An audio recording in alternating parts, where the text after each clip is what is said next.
Kia ora tātou. I will be chairing this morning's seminar, and we have already quite a few people in our meeting. So I think I would really like to give Matthew all the time that he has to do his presentation. So I think I'll kick it off with a brief introduction and some housekeeping, and then hopefully a few more people join during this time. So it's my great pleasure to introduce Dr. Matthew Hughes, who is from the Department of Civil and Natural Resources in Engineering at the University of Canterbury, and he is great expert on resilience, and he's done a lot of research that focuses on communities, interplay between communities and natural and engineered systems. And he's got a lot of research grants to prove that he's an expert. And just recently, he was successful in securing an Endeavour grant that looks at resilience and flooding systems. He has funding from QuakeCoRE. I'm sure it's a man who doesn't need a lot of introductions. That you would have bumped into him at one of our QuakeCoRE meetings as well. But today's talk that Matthew will talk about is on holistic approaches to understanding and supporting Indigenous resilience. Just to remind everyone, if you could please keep your microphones on mute because this meeting is being recorded. If you have any questions, you feel free to pop them into the chat, but please refrain from asking anything while Matthew is speaking, and we'll ask all of the questions at the time when Matthew finishes his presentation. So Matthew will speak for about 20 to 25 minutes, and then the meeting will finish at around 10:40, 10:45. So I think, yeah, that's all I needed to start, and I'll let Matthew continue with his presentation. Thank you, Olga. Tēnā koutou katoa, ko tēnei taku whakapapa. Ko te ramaro o te maunga, ko whirinaki te awa, ko pā te aroa te marae. Ko hiki tūtahapu, ko ngāpu I te iwi. Me, no wera, no kotirana, no inga rangi ako tipuna. Ko Hughes te ingoa whānau. No Aotearoa hau, ko Matthew Hughes taku ingoa. Nō reira, tēnā koutou, tēnā koutou, tēnā koutou katoa. Thank you everyone for joining me this morning. It's a privilege to share some thoughts around indigeneity and resilience. Today I'm going to give an overview of some of the research projects I'm lucky to be part of, and also to sort of give an indication of future work as well. This session really isn't a results presentation or of specific results from specific projects, more of an overview of the things that we're doing. But into the future, I'll be happy to come back to this forum and provide some results for you around various of our projects.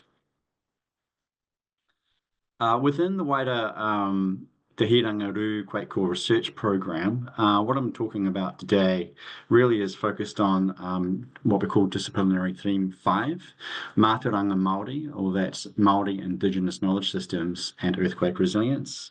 And our regional network area of focus is the South Pacific, and a bit more on that later. I would like to acknowledge my colleague, Dr. Tūmanaku Whāwi at the University of Auckland, and he will be co-leading with me DT5 from 2025. Today, I just want to cover some background material on Indigenous peoples and their recognition. Because I work in this space, I think I myself take some of these things for granted, but it's worthwhile revisiting some of the ideas around what indigeneity means and how we might start to characterize it. And then I'm going to look at Aotearoa New Zealand, that particular context, and also I want to make a disclaimer about that one.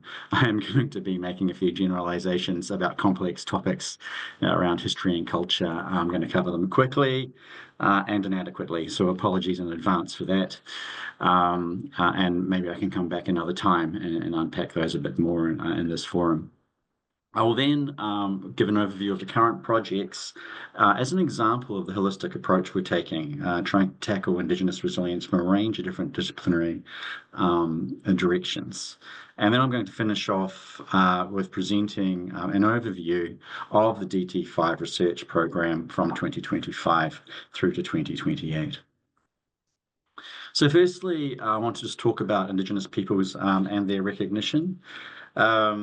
And I'm going to be drawing upon the United Nations Permanent Forum on Indigenous Issues, and the text you see before you is taken directly from there. So it's worthwhile reminding ourselves that the way that the United Nations characterizes Indigenous peoples is that they are the descendants of those who inhabited a country or a geographical region at the time when another people of a different culture or ethnic origin arrived. And the new arrivals, in general, later became dominant through conquest, often through warfare and violence, occupation, settlement, or other means. However, the descendants of those peoples still practice their unique traditions, and they retain social, cultural, economic, and political characteristics distinct from the more recent arrivals.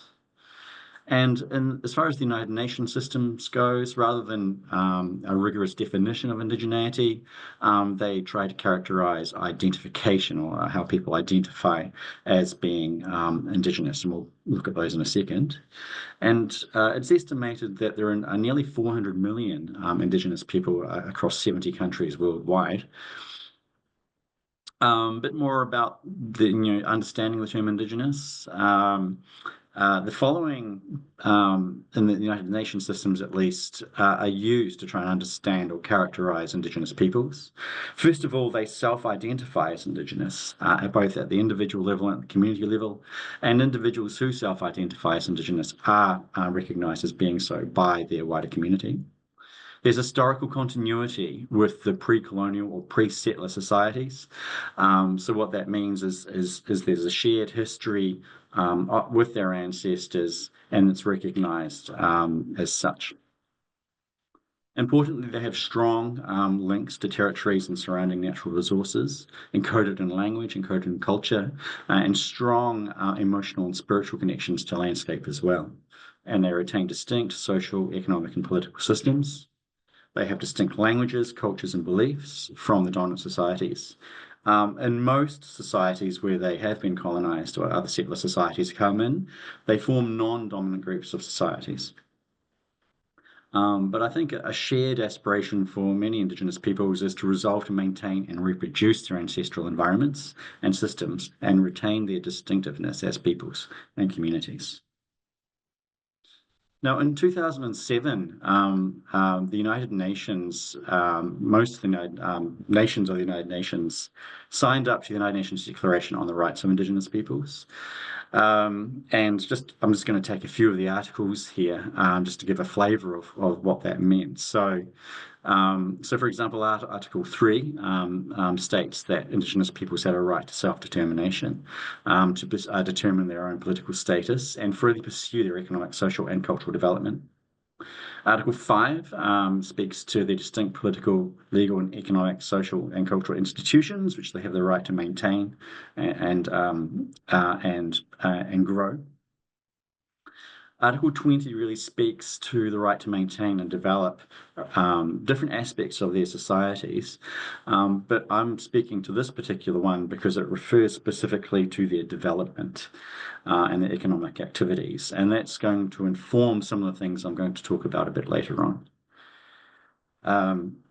Relevant to infrastructure and the built environment, and perhaps where engineering comes in, Article 21 refers to the right for economic improvement and improvement of social conditions, which includes education, employment, training, housing and sanitation, health and social security. So there are some connections there with our wider research programs that we're looking at. And Article 25 really speaks to Indigenous people's connection with place and land, and they have the right to maintain and strengthen these distinctive spiritual relationships. Now, within the context of Aotearoa New Zealand, we need to remind ourselves that pretty much all UN declarations are not legally binding. They originate from resolutions, but there's no impetus or requirement for nations to actually adhere and actually operationalize a lot of these declarations. Just drawing some of this content on this slide from a very useful spin-off article from last year, and the references down the bottom there. In the New Zealand context, in 2007, New Zealand actually did not vote for UNDRIP, or the United Nations Declaration on Indigenous Peoples, or the Rights of Indigenous Peoples. It was one of 4 countries to reject it, and the Labour government of the day said it was incompatible with New Zealand's constitutional legal arrangements and the current Treaty of Waitangi settlement policies at the time. Subsequent governments under a different, the national government under Prime Minister John Key actually reversed that decision and actually did sign up to UNDRIP. And Prime Minister Key was quoted at the time as saying to do so would actually build better relations between Māori and the Crown. Later in time, in 2019, the Labour New Zealand First Coalition government commissioned a report to investigate how to operationalise the UNDRIP within the Aotearoa New Zealand context, and that report was called He Puapua. This was highly controversial at the time to some sectors of society because it proposed quite distinct legislative legal mechanisms for Māori outside of the wider mainstream of New Zealand processes. Up to today, our current National New Zealand First Coalition government has formally stated they will not recognise the UNDRIP, and they've stated it has no binding legal effect. The article from the spin-off states this is largely symbolic as it has no legal effect anyway.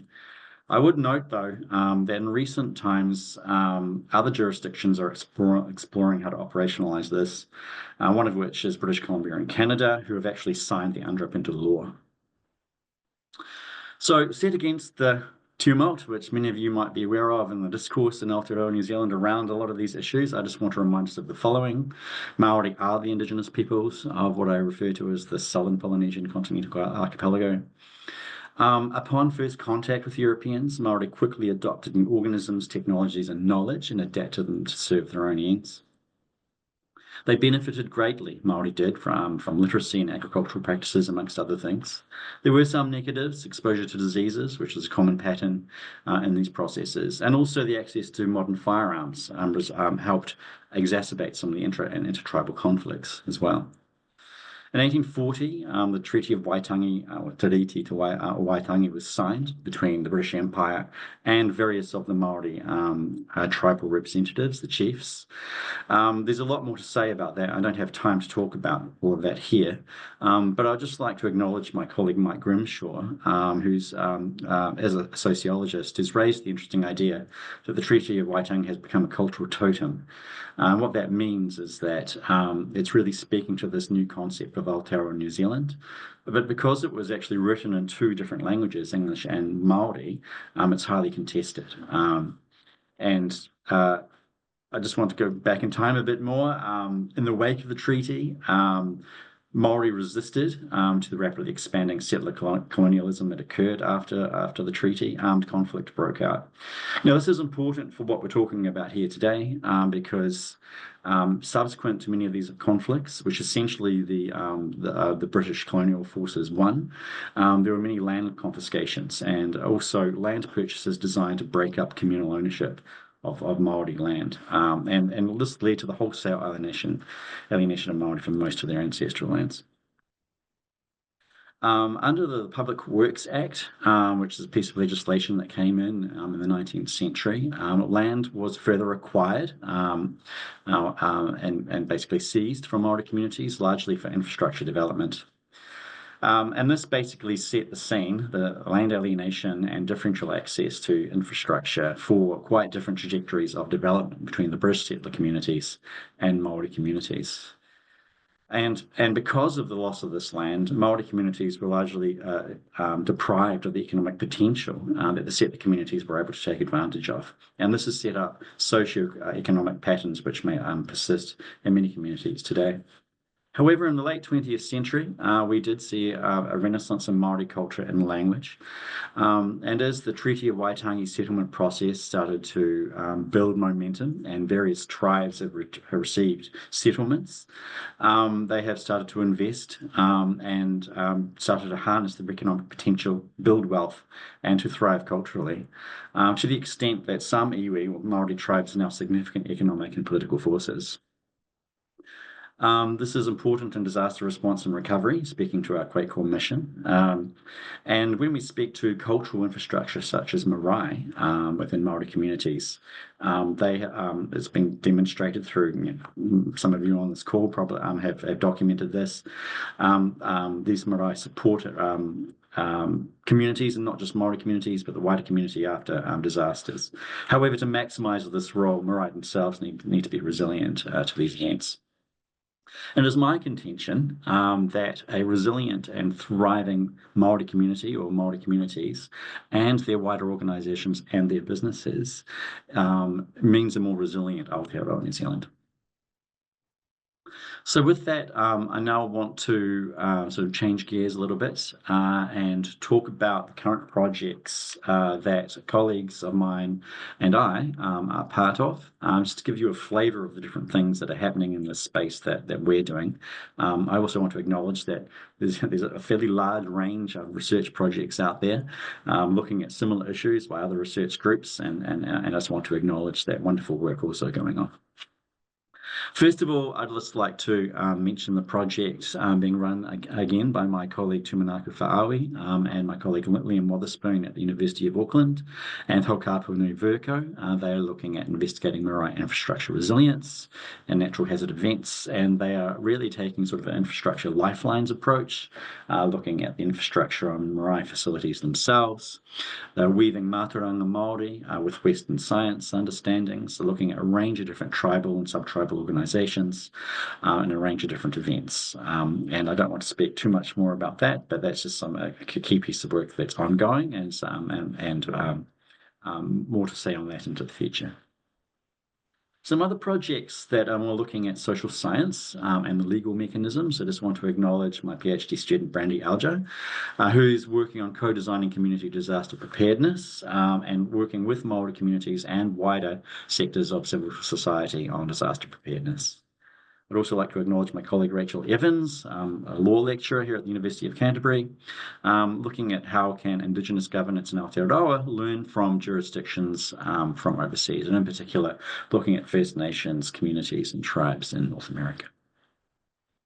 Part of our wider team from the law side of things, I'd just like to acknowledge Georgia and Kiriana here. And as you can see there, they're writing some reviews on how iwi, Hapa and iwi engagement and infrastructure, how has colonisation impacted Māori-led infrastructure projects in New Zealand. That's taking an Aotearoa focus. And Kiriana's looking at doing a more international literature review, looking at Indigenous perspectives and post-disaster recovery. Switching gears a little bit more to earth science and geomorphology and those sorts of things, but looking at how landscapes might evolve under future ecosystem changes and climates, but in the areas of significance to mana whenua or in Māori communities. And just a shout out to Rodrigo Calderon for commencing some of that work with me. Also like to acknowledge some work from some scholar that we've had looking at marae resilience into Taitokoro or Northland, and in particular documenting electricity system impacts from Cyclone Gabrielle and how those have impacted marae communities to explore resilience initiatives in the far north of New Zealand. Some projects that we're just getting up and running now. We've got some great summer scholars looking at that work at the moment. And one of them is something I'm really excited about, which is a Te Ao Māori and Mātauranga Māori framework for infrastructure asset management. Just a shout out to Salem for that. And we're also got some projects looking at spatial temporal evolution of land cover and infrastructure in various of the rohi or areas with our partner communities. And a shout out to Casey and Aaron for about to commence that work. We're going to be looking at specifically how land cover has changed since human arrival and then colonisation and the development of infrastructure networks with regard to Māori communities. Another project I've been working on for a little while now with Hapu partners in QuakeCoRE is the impacts of the 2016 Hurinui Kaikoura earthquake. And this is around the theme of post-earthquake infrastructure recovery and the impacts of that on taonga or treasured sites and landscape values in that wider area. Some of you may be aware that there was some controversy that occurred with the infrastructure rebuild, mainly around impacts on landscape, environment, and important cultural sites.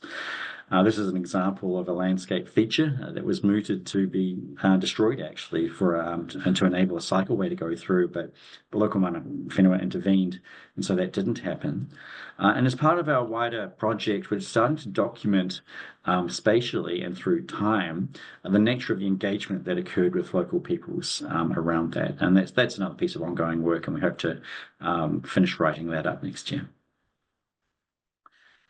Just something else that I've been lucky to experience, which is a funding for a research fellowship that I'm now currently doing, and it's called iwi and Hapu-led Infrastructure Development and Landscape Evolution in the Anthropocene. Some of the projects I've just mentioned speak to that. But this is an exciting opportunity to engage with my own whānau and also others around the country to explore some of these aspects of landscape evolution, infrastructure development, climate resilience, and disaster resilience. Just like to acknowledge a PhD candidate who's going to be working with me soon on this, Venere Piatalake, and her project is specifically looking at quantitative landscape evolution modelling of cultural heritage landscapes and anthropogenic landforms. As was mentioned at the start, thanks Olga. My colleagues Matt Wilson at the Geospatial Research Institute here at the University of Canterbury and our mana whenua partners at Ngāi Tahu, and in particular Ian Gover, the Geospatial Manager at Ngāi Tahu, we gained a Smart Ideas grant to explore empowering community resilience to climate change through novel flood scenario analytics. So this is taking state-of-the-art flood modelling approaches and also visualization approaches to present these models with communities so we can iteratively create with them flood scenarios and also mitigation mechanisms as well to assist with community planning. And also recently received a Catalyst Seeding Fund to build connections and relationships with colleagues in Australia who have been working for some time now with Aboriginal and Torres Strait Island communities in Australia, and have also, with those communities, been able to get UNESCO or United Nations recognition of important cultural landscapes in Australia. And so similar to the flood scenario analytics project, this is going to be taking geo-visualizations of landforms and how Indigenous management of landscapes and playing those out over long time frames and interacting with communities with those visualizations so they can start to use these as dynamic, immersive landscape management and planning tools. So with that, I just want to finish this very brief tour with an overview of the next 3 to 4 years within QuakeCoRE, within our disciplinary theme 5, sorry, and just a few different themes and major projects that we're going to be working on to do a deeper dive into all of these things. The major themes, I guess, or fundamental underlying principles or kaupapa of the research program are as follows. First of all the major projects that we're doing are community-oriented and co-designed. While as academics and scholars we do have particular things we want to explore, we are very much going to be led by the interests and aspirations and values of our partner communities. And so it's even before we start scoping anything up in detail, it's around kōrero, conversation, it's around whakawhanaungatanga, or relationship building, getting to know each other, so that we can create and innovate mātauranga Māori that supports resilience aspirations of tangata whenua, or people of the land. We are explicitly going to be addressing and incorporating into our Māori perspectives, but we're also going to be using a lot of scientific and research and engineering science research. But the key thing here is when we start to try to weave these things together, it's going to be done in a way that is culturally relevant and appropriate with the communities that we're working with. And further to that point, we're going to be weaving community expertise with state-of-the-art findings and engineering applications. But again, very much using those science and engineering applications in a way that's of interest and relevant to communities that we're working with. And one of the key things that we're doing in this iteration of DT5 and in this part of QuakeCoRE is that we're expanding our sites outside of Aotearoa New Zealand. And so we're going to be addressing Indigenous community resilience across wider Te Moana Nui a Kiwa, or the Pacific Ocean, and around the wider Pacific Rim. With the definitions of indigeneity I addressed before at the start, some of the Pacific Island nations might not strictly fall into some of those definitions, particularly around Indigenous communities being a minority in their countries, because that's not necessarily the case here. But we're still going to be working with our colleagues and communities across the wider Pacific best we can to address their resilience and sustainability aspirations. We are going to be addressing geophysical hazards, so that's earthquakes, tsunami, and volcanic eruptions, but we're also broadening our perspective into other meteorological and climatological hazards as well. So the first major theme that we're going to be looking at, and it's starting to come through in the projects that I've just mentioned, is partnership and autonomy for iwi and hapu-led disaster recovery. The key things here, we're going to be developing further case studies of marae performance through disaster events and considering them as critical cultural infrastructural nodes, the marae that is. We want to document the nature of post-disaster engagement between iwi and hapu and marae communities with wider government initiatives and other agencies. And the key thing there is that we want to characterize the nature of those relationships so we can identify those key factors that enable sustainable and resilient recovery outcomes for those communities. Second key theme here is the future of post-disaster Māori heritage, landscape and taonga protection. And this is building on the Kaikoura case study, where we're trying to understand how legislation changes in the wake of disasters, construction project management and community engagement lead to optimal or negative treatment of sacred sites and heritage landscapes. And we want to take the lessons from this piece of work to see how it can inform improved engagement between engineers, infrastructure recovery agencies, and those communities.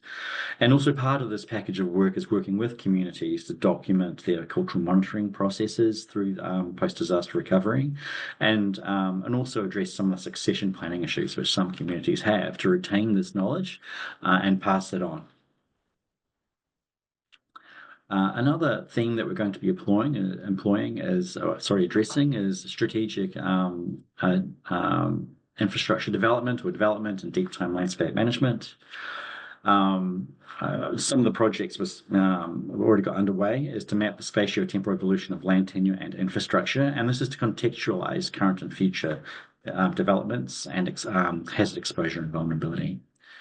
Part of these wider initiatives is we're going to be partnering with communities to train people up and using geographic information systems and documenting those processes. But the idea there is to encourage communities to start doing their own landscape and hazard mapping and using tikanga-based frameworks for those things and addressing data sovereignty. We're really quite we're excited to work with some partner communities to basically bring them up to the same a level playing field with councils and their consultants around access to data and being able to do spatial mapping. And we want to integrate community knowledge and landscape evolution models and actually hand those models over eventually to communities so they can use them as part of their long-term landscape management and also to inform disaster and climate resilience. And another package of work that's going to be led by our colleague Lucy Kaiser is enhancing earthquake and tsunami preparedness and response through Hapu-led community programs. This is working at the community grassroots level to improve immediate response to things like earthquakes and tsunami warnings, basically to keep communities safe and to really harness community knowledge around those things and to work with them to see how we can make sure those educational initiatives are sustainable into the future. Now, just to close, a lot of the work, obviously, because the nature of QuakeCoRE and the fact that we're here in Aotearoa New Zealand is centering on New Zealand. But as I mentioned, we are going to be looking at the wider Pacific, and I just want to acknowledge a new PhD candidate that's going to be coming on board early next year. This is Fia Pai Ruth Awabao, and she's going to be looking at current and future resilient food systems in the South Pacific.